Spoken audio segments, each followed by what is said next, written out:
دعاة رب السماء يا من صنعتم في الأرض نورا. سامعین کرام، میں آج کے درس میں آپ کے سامنے ایک ایسے صحابی کی سیرت کو بیان کروں گا انشاءاللہ کہ جنہوں نے اسلام کا زمانہ 6 ایئرس ہی پایا ہے اور اس سے کم کا زمانہ پایا، لیکن ان 6 ایئرس کے اندر ان کو جو اللہ رب العالمین کے نبی صلی اللہ علیہ وسلم نے جو مقام اور جو فضیلتیں ان کی بیان کی ہیں، اور جو اللہ کے نبی صلی اللہ علیہ وسلم نے ان کی فضیلت میں بیان کیا ہے، اللہ کے نبی صلی اللہ علیہ وسلم نے کسی اور صحابی کی فضیلت میں نہیں بیان کیا. ویسے ہی ایسے صحابی کہ جن کی موت سے اللہ رب العالمین کا عرش ہلا تھا، 70,000 فرشتے بھی نازل ہوئے تھے، لیکن اس کے باوجود بھی اللہ کے نبی محمد صلی اللہ علیہ وسلم نے ان کے جنازے پر، ان کی قبر پر کھڑے ہو کر کے ایک لمبی دعا کی تھی. اور جب پوچھنے والوں نے پوچھا اے اللہ کے نبی صلی اللہ علیہ وسلم، آخر آپ نے سعد بن معاذ رضی اللہ تعالی عنہ کی جو ہسٹری انشاءاللہ میں آپ کے سامنے بیان کرنے جا رہا ہوں. یہ سعد بن معاذ رضی اللہ تعالی عنہ مدینہ کے رہنے والے ہیں، اور مدینہ کے اندر 2 مشہور قبیلے ہیں، ایک اوس اور ایک خزرج. یہ اوس قبیلے کے سردار ہوتے ہیں حضرت سعد رضی اللہ تعالی عنہ، اور اللہ کے نبی صلی اللہ علیہ وسلم جو حضرت مصعب بن عمیر رضی اللہ تعالی عنہ کو مدینہ کے اندر بھیجا کہ جا کر کے اسلام کی تبلیغ کرو، اسلام کے بارے میں لوگوں کو بتلاؤ. ان کی بھی ایک بہت ہی عجیب ہسٹری ہے اور ایک بہت دلچسپ واقعہ ہے کہ کیسے انہوں نے اسلام کو قبول کیا. جس طریقے سے حضرت عمر رضی اللہ تعالی عنہ جا رہے تھے محمد صلی اللہ علیہ وسلم کے پاس غلط ارادے سے، لیکن اللہ رب العالمین نے بیچ میں ان کی بہن کے گھر کا راستہ اللہ رب العالمین نے موڑ دیا اور حضرت عمر رضی اللہ تعالی عنہ اسلام لے کر کے آ گئے. ویسے ہی حضرت سعد رضی اللہ تعالی عنہ نے ان کی زندگی کو جب آپ دیکھیں، ایک دفعہ مصعب بن عمیر رضی اللہ تعالی عنہ کی ہسٹری الحمدللہ آپ کے یہاں بیان کی جا چکی ہے، اور ہمارے شیخ فضیلت الشیخ میرے استاد بھی ہیں شیخ ضیاء الحق صاحب، اللہ رب العالمین ان کی حفاظت کرے اور اللہ رب العالمین ان کی زندگی کے اندر برکت دے، آمین. انہوں نے الحمدللہ آپ کے سامنے ان کی زندگی کو بیان کر دیا ہے، تو میں اس ہسٹری میں نہیں جاؤں گا. سعد بن معاذ رضی اللہ تعالی عنہ کے ہسٹری میں میں آپ کو یہ بتانا چاہوں گا کہ انہوں نے اسلام کیسے قبول کیا. ایک دفعہ حضرت سعد رضی اللہ تعالی عنہ اور اسید بن ضرارہ رضی اللہ تعالی عنہ ایک باغ میں بیٹھے ہوئے ہیں. مصعب بن عمیر رضی اللہ تعالی عنہ اور اسد بن ضرارہ بیٹھے ہیں. اب دین کی باتیں سکھانا چل رہا ہے. دور سے حضرت سعد رضی اللہ تعالی عنہ اور اسی طریقے سے ان کے ساتھ اسید بن حضیر رضی اللہ تعالی عنہ دور سے جا رہے ہیں. میں یہاں پر ایک کنفیوژن آپ کی دور کرنا چاہوں گا کہ بہت سارے لوگ یا بہت سارے خطبہ بھی جب کسی صحابی کے ان کے زمانے جاہلیت کا دور کا زمانے جاہلیت کی ہسٹری بیان کرتے ہیں تو وہاں یوں ہی بنا ادب کے ساتھ کہہ دیتے ہیں کہ حضرت کے ساتھ ایسا تھا ویسا تھا. نہیں، زمانے جاہلیت ان کا گزر چکا. اب اس کے بعد جب نبی صلی اللہ علیہ وسلم کے ہاتھ پر ایمان لے کر کے آ گئے، اللہ نے ان کو رضی اللہ عنہم کا اللہ ان سے راضی ہو گیا اور وہ اللہ سے راضی ہو گئے. تو چاہے ان کا زمانہ ہم اسلام سے پہلے کا بیان کریں یا پھر اسلام کے بعد کا، ہمیں ان کا ادب اور ان کا احترام کرنا ہوگا اور رضی اللہ تعالیٰ عنہ کہنا ہوگا. تو حضرت سعد رضی اللہ تعالیٰ عنہ، اسید بن حضیر رضی اللہ تعالیٰ عنہ جا رہے ہیں. مصعب بن عمیر اور اسد بن ضرارہ یہاں پر بیٹھے ہوئے ہیں رضی اللہ تعالیٰ علیہم اجمعین. حضرت سعد رضی اللہ تعالیٰ عنہ اسید بن حضیر سے کہتے ہیں کہ جو بیٹھے ہوئے ہیں یہ لوگ مکہ سے آئے ہیں اور ہمارے درمیان بیٹھ کر کے ہمارے لوگوں کو بیوقوف بنا رہے ہیں، دوسرے دین کو پھیلا رہے ہیں، اور لوگ ان کے جھانسے میں آ کر کے ان کا دین بھی قبول کر رہے ہیں. جاؤ ان سے جا کر کے بات کرو، اور ایک بات کو یاد رکھو کہ یہ جو اسد بن ضرارہ ہیں، اگر یہ میرے خالہ زاد بھائی نہ ہوتے تو میں جا کر کے ڈائریکٹ ان سے بات کر لیتا. چنانچہ اسید رضی اللہ تعالی عنہ گئے. حضرت مصعب بن عمیر رضی اللہ تعالی عنہ کو اسد بن بتلا دیا کہ یہ جو انسان آ رہے ہیں، آپ خیال کرنا کہ اگر یہ اسلام قبول کر لیے تو ہمارا بہت سارا مسئلہ حل ہو سکتا ہے. مصعب بن عمیر رضی اللہ تعالی عنہ کو یہ بات پتہ لگ گئی. چنانچہ اسید بن حضیر رضی اللہ تعالیٰ عنہ آئے، انہوں نے اس بات کی کہا کہ تم یہ کیا کر رہے ہو، ہمارے درمیان آ کر کے دوسرا نیا دین پھیلا رہے ہو اور ہمارے لوگوں کو گمراہ کر رہے ہو۔ مصعب بن عمیر رضی اللہ تعالی عنہ نے ان کی بات کو سنا، اس کے بعد کہا کہ آپ آرام سے ہمارے ساتھ بیٹھیے، آپ الحمدللہ اللہ رب العالمین نے آپ کو حکمت سے نوازا ہے، ہم جو بات بیان کریں گے اگر وہ بات آپ کے دماغ میں آپ کے عقل میں آئے، اچھی لگے تو اس کو قبول کر لینا، اور اگر اچھی نہیں لگے تو اس کو قبول نہیں کرنا، زور زبردستی بالکل نہیں ہے۔ اسید بن ضرارہ رضی اللہ تعالیٰ عنہ بیٹھ جاتے ہیں، مصعب بن عمیر رضی اللہ تعالیٰ عنہ ان کو توحید کے بارے میں، اللہ رب العالمین کے بارے میں بتاتے ہیں، دنیا کی حقیقت کو بیان کرتے ہیں، قرآن کی تلاوت کرتے ہیں۔ ادھر قرآن کی تلاوت مصعب بن عمیر رضی اللہ تعالیٰ عنہ کر رہے ہیں، ادھر اللہ رب العالمین حضرت اسید رضی اللہ تعالیٰ عنہ کے دل کو چینج کرتا ہے اور فوراً کہتے ہیں کہ آمنت باللہ، کہ میں اللہ رب العالمین پر ایمان لے کر کے آ گیا۔ یہ اسید بن ضرارہ رضی اللہ تعالیٰ عنہ۔ اب یہاں سے یہ جاتے ہیں اور سعد بن معاذ رضی اللہ تعالیٰ عنہ دیکھتے ہیں کہ چہرہ بالکل بدلا ہوا ہے، کیا ماجرا ہے؟ کہا کیا ہوا؟ کہا کچھ نہیں ہوا، میں نے ان کو یہاں پر اسید رضی اللہ تعالیٰ عنہ نے اپنا ایمان کو چھپا لیا، اور اس کے بعد ایمان کو چھپا کر کے انہوں نے کہا کچھ نہیں ہوا ہے، لیکن ہاں یہ بات ہے کہ کچھ لوگوں نے آپ کے خالہ زاد بھائی کے اوپر حملہ کرنے کے لیے وہ لوگ تیار ہو رہے ہیں، جاؤ جا کر کے ان کو بچاؤ۔ چنانچہ حضرت سعد رضی اللہ تعالیٰ عنہ فوراً بھاگ کر کے وہاں ان کو چھوڑا اور یہاں حضرت مصعب بن عمیر رضی اللہ تعالیٰ عنہ کے پاس آ گئے، اور جب حضرت مصعب بن عمیر رضی اللہ تعالیٰ عنہ اور اسی طریقے سے ان کے پاس آئے، آ کر کے غصے کے اندر سعد بن معاذ رضی اللہ تعالیٰ عنہ غصے کے اندر آئے اور کہا کہ تم یہاں بیٹھ کر کے ہمارے لوگوں کو گمراہ کر رہے ہو، ایک نیا دین پھیلا رہے ہو۔ مصعب بن عمیر رضی اللہ تعالیٰ عنہ نے حکمت کے ساتھ ان کی باتوں کو سنا، اس کے بعد کہا کہ اگر ہم اپنی بات کو آپ کے سامنے رکھ رہے ہیں، اچھی ہے تو قبول کر لینا، اگر اچھی نہیں ہے تو قبول نہیں کرنا۔ چنانچہ مصعب بن عمیر رضی اللہ تعالیٰ عنہ نے ان کے سامنے قرآن کی تلاوت کی، اللہ کے بارے میں بیان کیا، تب اس کے بعد حضرت سعد رضی اللہ تعالیٰ عنہ نے اسلام کو قبول کر لیا، اور اسلام کو قبول کرنے کے بعد سیدھا اپنے قوم کے اندر آئے اور اپنے قوم میں آ کر کے کہا کہ اے لوگو بتاؤ میرا تمہارے اندر کیا مقام ہے؟ کہا کہ تم ہمارے سردار ہو، کہا تم مجھے جو بھی میں بات کہتا ہوں تم میری بات کو مانتے ہو؟ کہا کہ ہاں ہم آپ کی بات کو مانتے ہیں۔ تو پھر حضرت سعد رضی اللہ تعالیٰ عنہ نے کہا کہ اب میرے اوپر یہ حرام ہو گیا ہے کہ میں تم لوگوں سے بات کروں جب تک کہ تم اللہ رب العالمین پر ایمان لے کر کے نہ آ جاؤ، جب تک کہ محمد صلی اللہ علیہ وسلم کو آخری نبی نہ مان لو۔ چنانچہ لوگوں نے حضرت سعد رضی اللہ تعالیٰ عنہ کی بات کو سنا اور فوراً کے فوراً ایمان لے کر کے آ گئے۔ جس طریقے سے اللہ رب العالمین نے عمر رضی اللہ تعالیٰ عنہ کے ذریعہ مکہ کے اندر اسلام کو مضبوط کیا تھا، اسی طریقے سے حضرت سعد رضی اللہ تعالیٰ عنہ کے ذریعہ اللہ رب العالمین نے مدینہ کے اندر اسلام کو اور زیادہ مضبوطی دی اور زیادہ اسٹرانگ کیا۔ اور اللہ کے نبی صلی اللہ علیہ وسلم کے یہ صحابی کہ جب ایمان لے کر کے آتے ہیں تو تقریباً 30 ایئرس یا پھر 30 اور پھر اس کے بعد کچھ مہینے ہو جاتے ہیں، اس وقت ایمان لے کر کے آتے ہیں، اور اس کے بعد نبی محمد صلی اللہ علیہ وسلم ہجرت کر کے مکہ سے مدینہ آئے۔ اس موقع پر جب پہلی جنگ لڑی گئی غزوہ بدر کے موقع پر، اس وقت ہم اور آپ جانتے ہیں کہ شروع میں نبی صلی اللہ علیہ وسلم کا ارادہ بالکل بھی یہ نہیں تھا کہ جنگ کی جائے، لیکن جب حالات ایسے ہوئے تو اللہ کے نبی صلی اللہ علیہ وسلم نے تقریر کی۔ تقریر کرنے کا مقصد یہ تھا کہ تاکہ میرے صحابہ اکرام میرا ساتھ دیں گے یا نہیں دیں گے۔ چنانچہ نبی صلی اللہ علیہ وسلم نے کہا کہ اب ہمیں جنگ کرنا ہے، اور جنگ ہوگی فیصلہ کن جنگ ہوگی، یا تو ہم ہاریں گے یا پھر جیت جائیں گے، اسلام یا تو بلند ہوگا یا پھر اسلام نیچے ہوگا، ہمارے جو جیت یا ہار کی اب جنگ ہے، کیا کرنا ہوگا؟ حضرت ابو بکر رضی اللہ تعالیٰ عنہ کھڑے ہوئے، جوشیلے انداز میں تقریر کی اور کہا محمد صلی اللہ علیہ وسلم آپ کا جو حکم ہوگا ہم اس کو کرنے کے لیے تیار ہیں، اگر آپ ہم سے کہیں کہ رات کے اندر لڑا جائے گا ہم رات میں لڑنے کے لیے تیار ہیں، دن کے اندر لڑا جائے گا دن کے اندر لڑنے کے لیے تیار ہیں، اور اگر آپ یہ کہیں کہ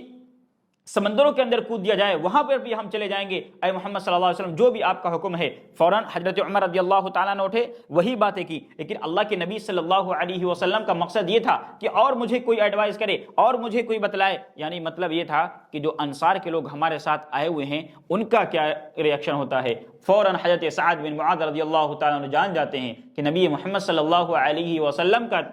ہمارے اوپر ہے، فوراً سعد بن معاذ رضی اللہ تعالیٰ عنہ کھڑے ہوئے اور کہا اللہ کے نبی صلی اللہ علیہ وسلم آپ کا مقصد ہم سے پوچھنا ہے تو ہم آپ کو یہ بتلاتے ہیں کہ آپ جہاں بھی جنگ کرنا چاہیں تو ہم آپ کے ساتھ جنگ کریں گے. ہم وہ نہیں ہیں جو موسیٰ علیہ السلام کے ساتھیوں نے کہا تھا کہ فَاذْهَبْ أَنْتَ وَرَبُّكَ فَقَاتِلَا إِنَّهَا هُنَا قَائِدُونَ. موسیٰ علیہ السلام کے حواریوں نے کہا موسیٰ علیہ السلام سے کہ تم جاؤ اور تمہارا رب جائے اور وہاں جا کر کے لڑے. إِنَّهَا هُنَا قَائِدُونَ. ہم یہی لڑیں گے, یہی بیٹھے رہیں گے. اللہ کے نبی صلی اللہ علیہ وسلم ہم ایسے نہیں ہیں, ہم آپ کے ساتھ لڑیں گے اور جو بھی پریشانی آنا چاہے گی اس کا ہم مقابلہ کریں گے. اے محمد صلی اللہ علیہ وسلم آپ آگے بڑھیے, جنگ کیجئے. جب محمد صلی اللہ علیہ وسلم کو بالکل اطمینان اور سکون ہو گیا کہ مہاجرین بھی میرے ساتھ ہیں, انصار بھی میرے ساتھ ہیں, تب اللہ کے نبی صلی اللہ علیہ وسلم نے بدر کی لڑائی لڑی اور اللہ رب العالمین کے حکم سے بدر کے اندر مسلمانوں کی جیت ہوتی ہے. تو حضرت سعد بن معاذ رضی اللہ تعالی عنہ کو اللہ کے نبی صلی اللہ علیہ وسلم نے ایسے موقع پر کہ اب مسلمان کی تعداد اگر کل ملا دی جائے تو 313 یا 315 317 الگ الگ روایات کے مطابق, اس میں اللہ کے نبی صلی اللہ علیہ وسلم کا بار بار سعد بن معاذ رضی اللہ تعالی عنہ کا نام لیے بغیر ان کا ریئیکشن جاننا, یہ حضرت سعد بن معاذ رضی اللہ تعالی عنہ کی حکمت تھی. اور نبی صلی اللہ علیہ وسلم نے جن الفاظوں کو اپنی زبان سے بولا نہیں, صرف ایکشن سے, ریئیکشن سے, حضرت سعد رضی اللہ تعالیٰ عنہ نے پہچان لیا کہ اللہ کے نبی صلی اللہ علیہ وسلم یہی چاہتے ہیں. چنانچہ اللہ کے نبی صلی اللہ علیہ وسلم نے جنگ لڑی اور جنگ کے اندر ان کو فتح یابی ہوئی. اور حضرت سعد رضی اللہ تعالیٰ عنہ یہ وہ صحابی ہیں کہ اللہ کے نبی صلی اللہ علیہ وسلم کے ایک پاس بہت ہی زیادہ ریشم کے طریقے سے نرم کپڑا لایا گیا. صحابہ اکرام اس کو لے کر کے اس کے بارے میں تعریف کرنے لگے اور کہنے لگے کہ یہ تو بہت اچھا کپڑا ہے, بہت ملائم کپڑا ہے. اللہ کے نبی صلی اللہ علیہ وسلم نے کہا کہ تمہیں اس بات سے تعجب ہو رہا ہے, حضرت سعد رضی اللہ تعالیٰ عنہ کے لیے اللہ رب العالمین نے اس سے بھی زیادہ نرم, جسے ہم کہہ سکتے ہیں ہینگرچیف, عربی زبان میں مندیل کہتے ہیں, اللہ کے نبی صلی اللہ علیہ وسلم نے کہا اس سے بھی نرم مندیل اللہ رب العالمین نے جنت میں حضرت سعد رضی اللہ تعالیٰ عنہ کے لیے رکھی ہے. گویا کہ اللہ رب العالمین نے انڈائریکٹلی حضرت سعد رضی اللہ تعالیٰ عنہ کو دنیا کے اندر ہی جنت کی یہ خوشخبری دے دی کہ اے حضرت سعد تم یہاں سے جاؤ گے, بعد میں اللہ رب العالمین نے تمہارے لیے جنت کے اندر تیاری کر کے رکھی ہے, اور جو تم رومال بھی استعمال کرو گے وہ رومال اس سے بھی اچھا اور ملائم ہوگا. یہ حضرت سعد رضی اللہ تعالیٰ عنہ ہیں. اور یہی سعد رضی اللہ تعالیٰ عنہ ہیں کہ جب اللہ کے نبی صلی اللہ علیہ وسلم نے غزوہ بدر کے بعد غزوہ احد کا موقع آیا, غزوہ احد کے اندر حضرت سعد رضی اللہ تعالیٰ عنہ نے اپنے جوہر دکھائے. اس کے بعد غزوہ خندق کا خاص طور سے جب موقع آتا ہے تو اللہ کے نبی صلی اللہ علیہ وسلم کے ساتھ حضرت سعد رضی اللہ تعالیٰ عنہ باقاعدہ سادگی کے ساتھ اپنے ساتھ نبی صلی اللہ علیہ وسلم کے ساتھ رہ کر کے ان کے ساتھ رہتے ہیں, اور اللہ کے نبی صلی اللہ علیہ وسلم سے یہ گزارش کرتے ہیں اے اللہ کے نبی صلی اللہ علیہ وسلم آپ کیوں خندق کھود رہے ہیں, آپ کیوں پتھر لے کر کے آ رہے ہیں, ہمیں موقع دیجئے. اے نبی صلی اللہ علیہ وسلم آپ آرام کیجئے اور ہمیں موقع دیجئے کہ ہم خندق کو کھودیں تاکہ ہمارے لیے دنیا کے اندر رہ کر کے ہم آخرت کو کما سکیں. اور نبی صلی اللہ علیہ وسلم اے محمد صلی اللہ علیہ وسلم یہ آپ کے لیے بالکل بھی مناسب نہیں ہے کہ ہمارے ہوتے ہوئے آپ کام کریں. حضرت سعد رضی اللہ تعالیٰ عنہ کی ان باتوں کو سن کر کے نبی محمد صلی اللہ علیہ وسلم نے کہا کہ سعد جتنے تم جنت کے طلبگار ہو, جتنی تمہیں نیکیاں چاہیے اتنی نیکیوں کا میں بھی طلبگار ہوں, میں بھی چاہتا ہوں کہ مجھے اتنی نیکیاں ملیں, چنانچہ مجھے بھی کام کرنے دیا جائے. اور اس کے بعد اللہ کے نبی صلی اللہ علیہ وسلم نے بہت ہی فیمس شعر پڑھا تھا اور کہا تھا اللہم لا عیش الا عیش الآخرہ فاغفر للمہاجر والانصار. اللہ کے نبی صلی اللہ علیہ وسلم نے یہ اشعار پڑھے اور کہا کہ اے اللہ رب العالمین زندگی تو صرف آخرت کی زندگی ہے. زندگی اصل زندگی جو ہے, جو مزہ ہے وہ صرف اور صرف آخرت کا مزہ ہے. فاغفر المہاجرین والانصار, اور ایک دوسری طریقے سے بھی پڑھا گیا ہے فاغفر الانصار والمہاجرین کہ اے اللہ رب العالمین تو انصار اور مہاجرین کی مغفرت فرما دے. یہ اللہ کے نبی صلی اللہ علیہ وسلم خندق کھود رہے ہیں, یہ دعا کر رہے ہیں, اور سعد بن معاذ رضی اللہ تعالی عنہ اس جنگ کے اندر خود بھی شامل ہیں اور اللہ کے نبی صلی اللہ علیہ وسلم سے ان باتوں کو کہہ رہے ہیں. اور یہی سعد بن معاذ رضی اللہ تعالی عنہ ہیں کہ جب ابھی غزوہ خندق چل ہی رہی تھی, انہوں نے اللہ کے نبی صلی اللہ علیہ وسلم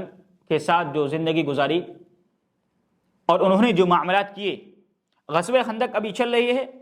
گھر پر ہیں، کیونکہ وہ غزوہ خندق جو لڑی گئی مسلمانوں نے مدینہ کے اندر رہ کر کے لڑی تھی، ان کے دل میں خواہش تھی کہ مجھے شہید ہونا ہے، اور ایک دن وہ اپنے گھر سے زرہ پہن کر کے، جو جنگ کا لباس ہوتا ہے، اس لباس کو پہن کر کے نکلے اور کہا کہ میں یہ چاہتا ہوں کہ میری موت جنگ میں ہو، مجھے شہادت کی موت ملے۔ ان کی ماں نے کہا بیٹا جلدی جاؤ جلدی جاؤ، کہیں ایسا نہ ہو کہ تم دیری کر دو اور تمہیں شہادت کی موت نہ ملے۔ حضرت عائشہ رضی اللہ تعالی عنہ کہتی ہیں، وہ خود بیان کرتی ہیں کہ میں حضرت سعد رضی اللہ تعالی عنہ کی والدہ کے پاس تھی، لیکن میں نے دیکھا کہ حضرت سعد رضی اللہ تعالی عنہ کی جو زرہ تھی، جو پہنے ہوئے تھے، وہ پوری زرہ نہ تھی، کہیں پر ان کا ہاتھ جو ہے کھلا ہوا تھا۔ مجھے ڈر تھا کہیں ایسا نہ ہو کہ یہیں پر آ کر کے کچھ ہو جائے اور پھر وہاں سے حضرت سعد رضی اللہ تعالیٰ عنہ کو زخمی کر دیا جائے۔ چنانچہ ہوا بھی وہی کہ جب حضرت سعد رضی اللہ تعالیٰ عنہ آگے بڑھ کر کے جب جنگ کے لیے جا رہے تھے، آگے بڑھ کر کے کسی نے تیر پھینکا اور کہا کہ لو میں دشمن ہوں، اگر لڑنا ہے تو مجھ سے لڑائی کرو۔ اتنے میں حضرت سعد رضی اللہ تعالیٰ عنہ کا یہاں سے ہاتھ کٹ جاتا ہے، اور حدیث میں ید کا لفظ آتا ہے، انگلش ٹرانسلیشن میں عام کا لفظ آتا ہے۔ اللہ کے نبی صلی اللہ علیہ وسلم کو پتہ چلا، اللہ کے نبی صلی اللہ علیہ وسلم نے وہاں خون رک نہیں رہا تھا، خون کو روکنے کے لیے اللہ کے نبی صلی اللہ علیہ وسلم نے داغا۔ آخر العلاج الکی، اللہ کے نبی صلی اللہ علیہ وسلم نے فرمایا کہ جب خون زیادہ ہونے لگے تو اللہ کے نبی صلی اللہ علیہ وسلم نے داغنے کا بھی علاج بتایا ہے کہ وہاں سے داغ دیا جائے۔ تو حضرت سعد رضی اللہ تعالی عنہ کے ہاتھ کو داغ دیا گیا تھا تاکہ یہ خون رک جائے، اور حضرت سعد رضی اللہ تعالی عنہ کے لیے باقاعدہ مسجد نبوی کے اندر ٹینٹ لگایا گیا، اور حضرت سعد رضی اللہ تعالی عنہ کو مسجد نبوی کے اندر ٹینٹ میں رکھا گیا۔ اللہ کے نبی صلی اللہ علیہ وسلم جب بھی 5 وقت کی نماز کے لیے آتے، سعد رضی اللہ تعالی عنہ کے ٹینٹ کے اندر چلے جاتے اور جا کر کے پوچھتے ہیں سعد کیسے آپ کے حالات ہیں، اور جو بھی صحابہ کرام مسجد نبوی کے اندر آتے، حضرت سعد رضی اللہ تعالی عنہ کی زیارت کے لیے، عیادت کے لیے جاتے، تاکہ اللہ کے نبی صلی اللہ علیہ وسلم کے صحابی کو جو اس غزوے کے اندر ان کو جو تکلیف پہنچی ہے، اس کو تکلیف اپنے آپ میں اس چیز کا کمتی کا احساس کر سکیں۔ اور یہی سعد رضی اللہ تعالیٰ عنہ کہ جب ابھی ٹینٹ کے اندر ہیں، لیکن وہیں پر غزوہ احزاب کے موقع پر ہم اور آپ جانتے ہیں، اگر ہسٹری میں نہ جا کر کے، کہ وہاں پر غزوہ احزاب میں ایک قبیلہ تھا جس کو بنو غطفان کہتے ہیں۔ بنو غطفان یہ یہودی تھے۔ نبی صلی اللہ علیہ وسلم نے احزاب کے موقع پر ان سے صلح کر لی کہ مدینہ کے اندر جو باغات ہیں، ان باغات میں کچھ حصہ ہم تم کو دیں گے، تم اس جنگ کے اندر ہمارے ساتھ شریک نہیں ہونا۔ بنو غطفان کے لوگوں سے اللہ کے نبی صلی اللہ علیہ وسلم نے یہ مصالحت کر لی۔ لیکن جب سعد رضی اللہ تعالیٰ عنہ کو پتہ چلا کہ اللہ کے نبی صلی اللہ علیہ وسلم نے یہ ایگریمنٹ کیا ہے بنو غطفان کے لوگوں سے کہ تم یہاں سے ہمارے خلاف نہیں آؤ، ان یہود اور مشرکین کے ساتھ نہیں ملو، بس تم یہاں، اور اس کے بدلے میں ہم تم سے یہ مصالحت کرتے ہیں، اس کے بدلے میں ہم تم کو کھجور وغیرہ دیں گے، اتنا حصہ دیں گے۔ حضرت سعد رضی اللہ تعالیٰ عنہ کو جب یہ بات پتہ چلی، سیدھے اللہ کے نبی صلی اللہ علیہ وسلم کے پاس آئے۔ اللہ کے نبی صلی اللہ علیہ وسلم کے پاس آ کر کے ادب عرض کیا، اے اللہ کے نبی صلی اللہ علیہ وسلم، ہم نے یہ بات سنی ہے کہ آپ نے بنو غطفان کے لوگوں سے ایگریمنٹ کر لیا اس طریقے سے۔ اللہ کے نبی صلی اللہ علیہ وسلم نے کہا کہ ہاں اے سعد، میں نے اس طریقے سے ایگریمنٹ کیا ہے۔ اللہ کے نبی صلی اللہ علیہ وسلم سے فوراً ان صحابی نے کہا، اللہ کے نبی صلی اللہ علیہ وسلم، اگر آپ نے، اللہ رب العالمین نے حکم دیا ہے آپ کو کرنے کا، آمنا وصدقنا، ہم قبول کرتے ہیں، لیکن اگر آپ کا مقصد صرف یہ ہے کہ ہم کو بچا لیا جائے، ہم ان سے جنگ نہ کریں، وہ ہمارے خلاف جنگ کرنے کے لیے نہ آئے، تو اللہ کے نبی صلی اللہ علیہ وسلم ہم ان سے بالکل بھی راضی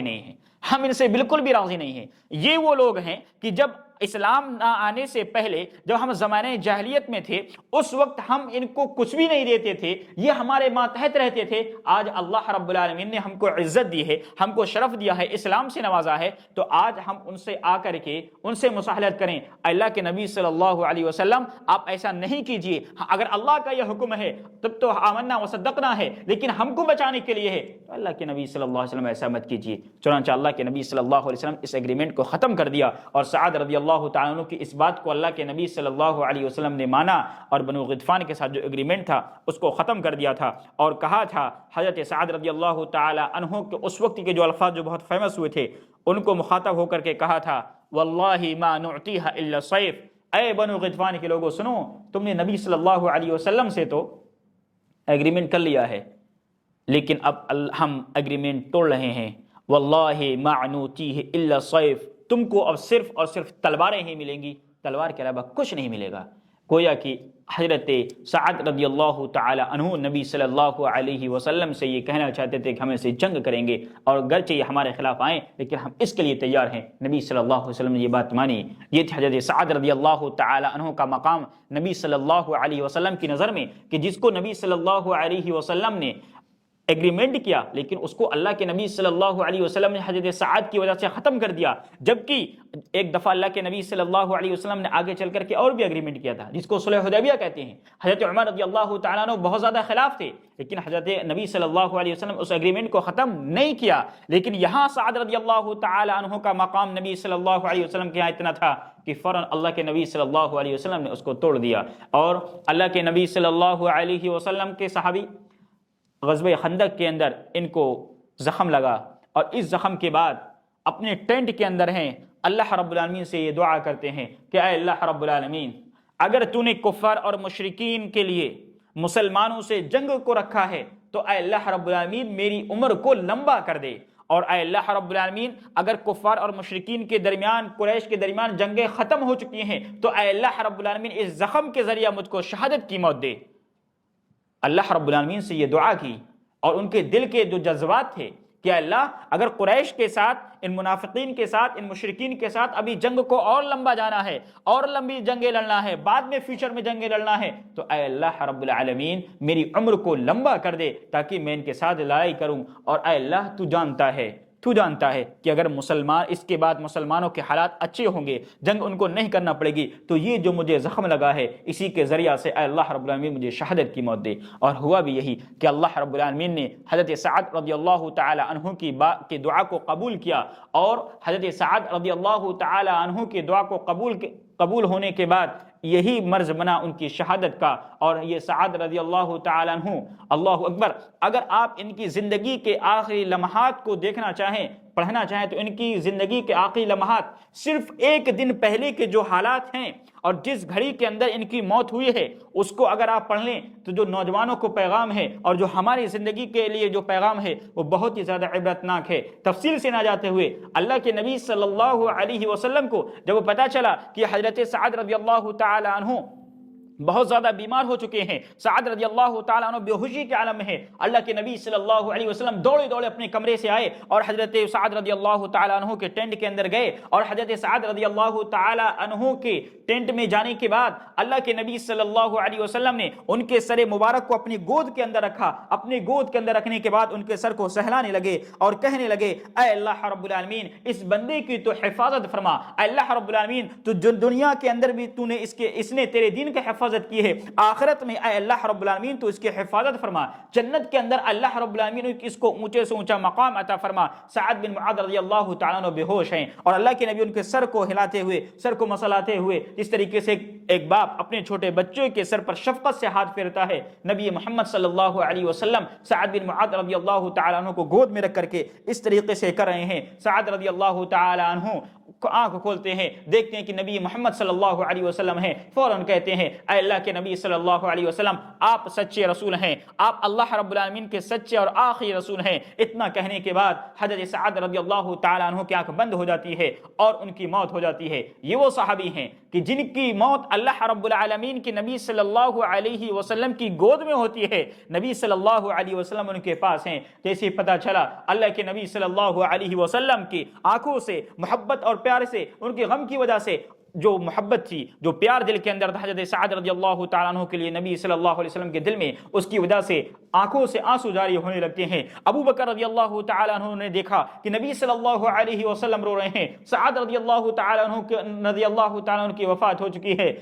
حضرت ابو بکر رضی اللہ تعالیٰ عنہ نے فرمایا اللہ کی قسم میری کمر ٹوٹ گئی ہے۔ اللہ کے نبی صلی اللہ علیہ وسلم نے کہا اے ابو بکر اس طریقے سے نہ کہو، مجھے پہلے ہی غم لاحق ہو چکا ہے، تم اگر یہ بات کہو گے مجھے اور زیادہ غم ہونے لگے گا۔ ابو بکر کے بعد عمر رضی اللہ تعالیٰ عنہ آئے، وہ بھی روتے ہوئے آ رہے ہیں۔ سعد رضی اللہ تعالیٰ عنہ کا انتقال ہو گیا۔ مدینہ کے اندر یہ خبر پہنی، اللہ کے نبی صلی اللہ علیہ وسلم نے کہا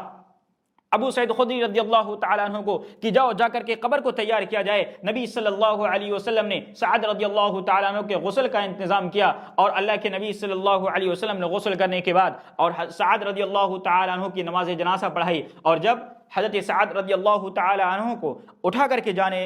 لے کر کے جایا جانے لگا تو سعد رضی اللہ تعالیٰ عنہ بہت زیادہ ہیوی الحمدللہ اسٹرانگ تھے، لیکن جب صحابہ اکرام نے ان کو اٹھایا تو پتہ چلا کہ وہ جب اٹھا کر کے لے کے جانے لگے تو بہت ہی زیادہ ہلکا تھا. اللہ کے نبی صلی اللہ علیہ وسلم سے پوچھا گیا، اللہ کے نبی صلی اللہ علیہ وسلم سعد ابن معاذ رضی اللہ تعالیٰ عنہ تو اتنے بھاری تھے، اتنے اسٹرانگ تھے، لیکن یہ ہلکے کیسے ہو گئے؟ کہا کہ فرشتوں نے ان کے جنازے کو اٹھایا ہوا ہے. جب نبی محمد صلی اللہ علیہ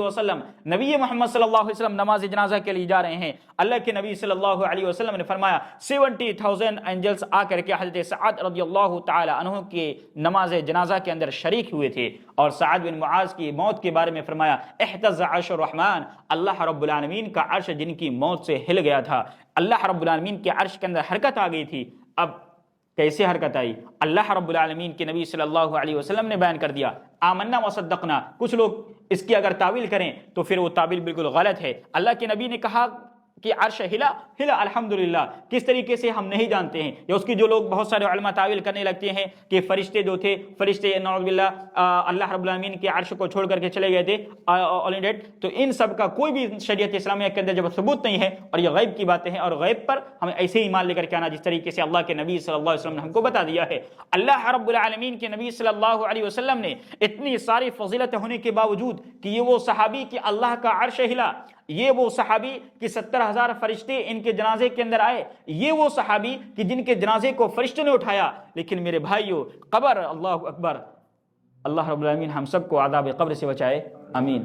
اتنا اونچا مقام ہونے کے باوجود اللہ کے نبی صلی اللہ علیہ وسلم صحابہ کرام قبر کے اندر رکھتے ہیں، لیکن قبر کے اندر رکھنے کے بعد اللہ کے نبی صلی اللہ علیہ وسلم نے قبر کے اندر رکھا، مٹی کو بالکل برابر کیا گیا. اللہ کے نبی صلی اللہ علیہ وسلم نے لمبی دعا کی ہے، جو دعا اللہ کے نبی صلی اللہ علیہ وسلم اکثر نہیں کرتے ہیں. جب پوچھنے والوں نے پوچھا اے اللہ کے نبی صلی اللہ علیہ وسلم آخر کیا ماجرا ہے کہ آپ نے سعد رضی اللہ تعالی عنہ کی قبر پر اتنی لمبی دعا کی تھی، جبکہ سعد رضی اللہ تعالیٰ عنہ کی فضیلتیں آپ نے خود بیان کر دی ہیں. کہا اے میرے صحابی سنو، یہ سعد رضی اللہ تعالیٰ عنہ ہیں. جب ان کی قبر میں رکھا گیا تھا تو قبر نے ان کو دبوچ لیا تھا حتی تکون الشعر. اللہ کے نبی صلی اللہ علیہ وسلم نے فرمایا جس طریقے سے یہ بال ہوتا ہے اس طریقے سے حضرت سعد رضی اللہ تعالیٰ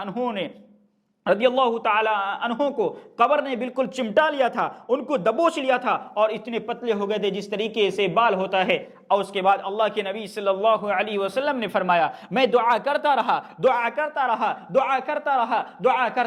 حتی فرج عنہ، یہاں تک کہ قبر نے ان کو چھوڑ دیا. یہ حضرت سعد رضی اللہ تعالی عنہ ہیں کہ جن کو اللہ رب العالمین قبر کے اندر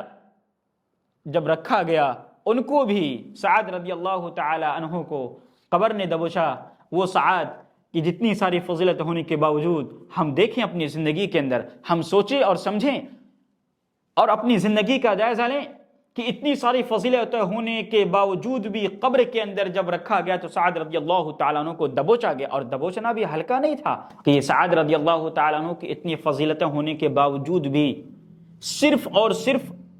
اگر آپ دیکھیں 5.5 years انہوں نے اسلام کے اندر گزارے،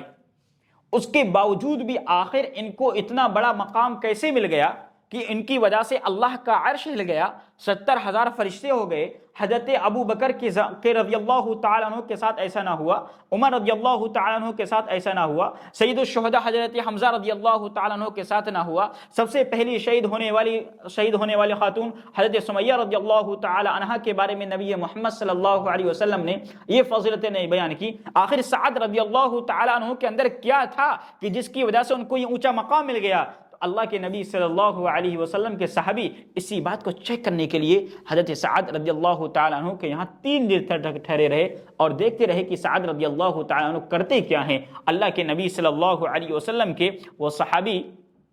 3 دن کے بعد جب جانے لگے تو حضرت سعد رضی اللہ تعالیٰ عنہ نے پوچھا کیوں آئے تھے، کیا مقصد تھا؟ حضرت سعد رضی اللہ تعالی عنہ کو ان صحابی نے بتایا کچھ نہیں، بس میں آپ سے ملنے آیا تھا، اور جس طریقے سے میں دیکھنا چاہتا تھا، جس طریقے سے آپ روزہ رکھتے ہیں اس طریقے سے ہم روزہ رکھتے ہیں، جس طریقے سے آپ نماز پڑھتے ہیں اس طریقے سے ہم نماز پڑھتے ہیں، لیکن اس کے باوجود بھی اللہ کے نبی صلی اللہ علیہ وسلم نے آپ کے بارے میں یہ فضیلتیں بیان کی ہیں کہ آپ کے لیے اللہ رب العالمین نے جنت کے اندر ریشم کے، بالکل ریشم کا اور نرم ملائم آپ کے لیے مندیل، جسے ہم لوگ کہہ سکتے ہیں ٹاول تیار کر کے رکھی ہے، اللہ رب العالمین نے رومال تیار کر کے رکھا ہے۔ آخر کیسے؟ تو کہا سنو یہاں آؤ، میرے اندر ایک کوالٹی ہے کہ جب سے اللہ رب العالمین نے مجھ کو توحید کی نعمت سے نوازا ہے، جب بھی میں سوتا ہوں تو میں اپنے دل کے اندر کسی کے لیے نفرت لے کر کے نہیں سوتا۔ میں جب بھی سونے جاتا ہوں میں اپنے دل کو حسد جلن سے اپنے دل کو پاک اور صاف کر کے سوتا ہوں۔ میں جب سوتا ہوں جتنے لوگوں نے میرے ساتھ برائیاں کی ہیں میں ان کے لیے اللہ رب العالمین سے مغفرت کر کے سوتا ہوں، اور اللہ رب العالمین سے دل میں یہ ارادہ کر کے سوتا ہوں کہ اللہ میں نے ان سب کو معاف کر دیا۔ یہ وہ تین کوالٹیاں تھیں حضرت سعد رضی اللہ تعالی عنہ کی کہ جن کی وجہ سے ان کو یہ مقام ملا تھا کہ اللہ رب کے نبی صلی اللہ علیہ وسلم نے انڈائریکٹ ان کو یہ تمام فضیلتیں بیان کی، اور مرنے کے بعد اللہ کے نبی صلی اللہ علیہ وسلم نے یہ فضیلتیں بیان کی ہیں۔ تو میرے بھائیوں، ان کی زندگی سے جو ہم کو اسباق ملتے ہیں بہت سارے سبق ہیں، ان میں سب سے اہم سبق یہ ہے کہ اگر ہم اللہ رب العالمین نے ہم کو کوئی عہدہ اور منصب دیا ہے، ہمارے ماتحت لوگ ہیں، تو سب سے پہلی بات یہ کہ ہم ان کے ساتھ آسانی کریں اور ان کو توحید کی طرف بلاتے رہیں۔ اور الحمدللہ ہم سب توحید والے ہیں، لیکن اس کے باوجود بھی ہمارے اندر کمیاں ہیں، گناہ ہوتے رہتے ہیں۔ ایسے میں جو اوپر والے ہیں ان کی ذمہ داری بنتی ہے کہ اپنے ماتحت لوگوں سے کہیں کہ بھائی آپ کے اندر یہ برائیاں ہیں، میں آپ سے اس وقت تک بات نہیں کروں گا جب تک آپ یہ برائی نہ چھوڑ دیں، میں آپ کے گھر اس وقت تک نہیں جاؤں گا کہ آپ یہ کام نہ کرنے لگیں، اس طریقے سے۔ لیکن اس وقت جب آپ کے پاس پاوا ہے اور آپ کا مقام ہے، حیثیت ہے، جس طریقے سے سعد رضی اللہ تعالی عنہ کی حیثیت تھی ان کے لوگوں میں، اسی طریقے سے اس بات کا بھی ہمیں حکم ملتا ہے کہ ہم اگر وقت کی قربانی دینے کا مسئلہ آئے، پیسے کی قربانی دینے کا مسئلہ آئے، کچھ بھی قربانی دینے کا مسئلہ آئے اللہ کے راستے میں، سعد رضی اللہ تعالیٰ عنہ کی زندگی ہمارے لیے آئیڈیل ہے۔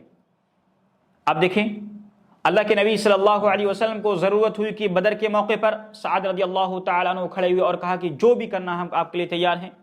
احد کے موقع پر، غزوہ احزاب کے موقع پر آپ دیکھیں کس طریقے سے انہوں نے مدد کی۔ تو جب بھی موقع آیا سعد رضی اللہ تعالی عنہ نے مدد کی ہے۔ تو ہماری اب ان کی زندگی سے ہمارے اور آپ کے لیے سبق یہ ہے کہ جب بھی موقع آئے ہم اللہ رب العالمین کے لیے اپنا وقت دیں۔ اور اللہ کے نبی صلی اللہ علیہ وسلم نے فرمایا، حدیث قدسی ہے کہ یا ابن آدم